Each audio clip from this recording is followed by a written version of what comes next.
Oi, galera, tudo bem com vocês? Bom, dando continuidade à nossa aula anterior, seguinte, eu havia pedido no final da aula passada para vocês fazerem esse exercício aqui. E esse exercício, ele pede para você apontar as diferenças com relação à propriedade dos meios de produção no sistema capitalista e no socialista. Muito simples, né? No caso dos meios de produção na sociedade capitalista, eles pertencem à propriedade privada, eles são privados. E no caso do socialismo, esses bens de produção eles pertenceriam a todos, só que isso seria administrado pelo Estado. Então a gente pode falar que no caso seria estatal. Tudo bem até aqui? Bom, dando continuidade à nossa matéria, agora eu quero que vocês passem para a próxima página, página 11, para a gente falar um pouquinho da experiência da China em relação à implementação do socialismo. Seguinte, a China atualmente ela é a segunda maior economia do mundo, né? Tanto é que, se vocês observarem, ela tem uma grande influência economicamente, geopoliticamente falando, a nível mundial. Tanto é que vira e mexe isso aparece nos meios de comunicação. E quando que a China ela implementou o socialismo no seu território? Isso foi em 1949. Quem comandou a Revolução Comunista, que vai gerar a implementação do socialismo na China, vai ser o Mao Tse-tung. O Mao Tse-tung vocês vão estudar melhor em história depois, mas ele é que vai comandar essa Revolução Comunista que vai ser implementada na China, instaurando assim as ideias socialistas. E o que acontece? Né?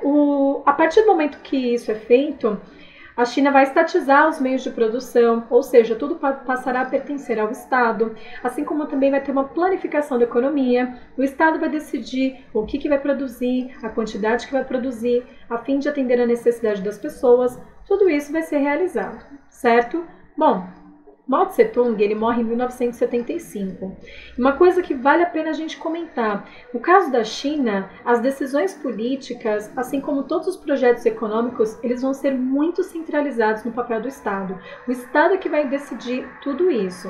No caso, o Estado por meio de um único partido, que é o Partido Comunista Chinês.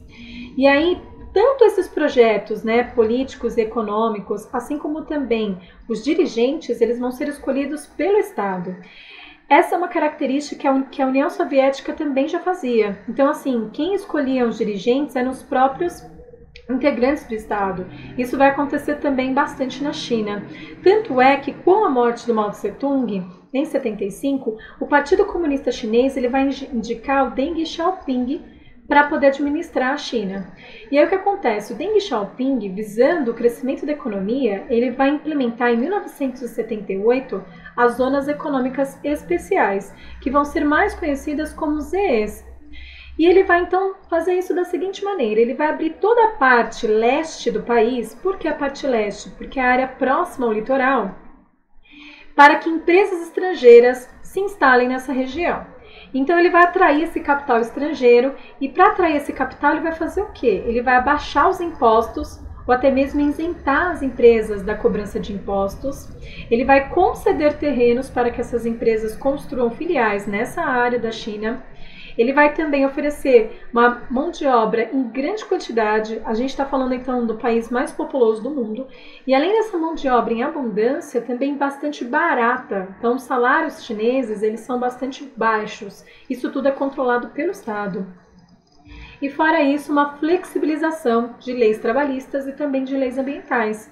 Então, com o intuito de atrair, né, capital estrangeiro, empresas estrangeiras para se instalarem, gerarem uma grande produção de mercadorias na China, promovendo assim um grande crescimento econômico, ele vai então abaixar ou isentar a cobrança de impostos, assim como oferecer baixos salários, uma mão de obra bastante numerosa, assim como também essa flexibilização de leis trabalhistas e ambientais. E aí, com isso, uma série de empresas estadunidenses, japonesas, europeias, vão se instalar nessa parte da China, o que vai gerar um grande crescimento econômico, certo?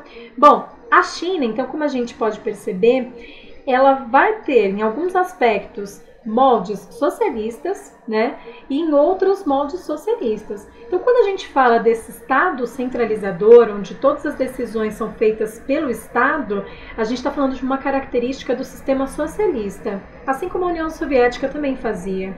Mas, quando o país ele dá essa abertura para a entrada de empresas estrangeiras, capital estrangeiro, né, e ele concede todos esses incentivos para gerar uma grande produção e um grande crescimento da economia, a gente está falando então de características do sistema capitalista.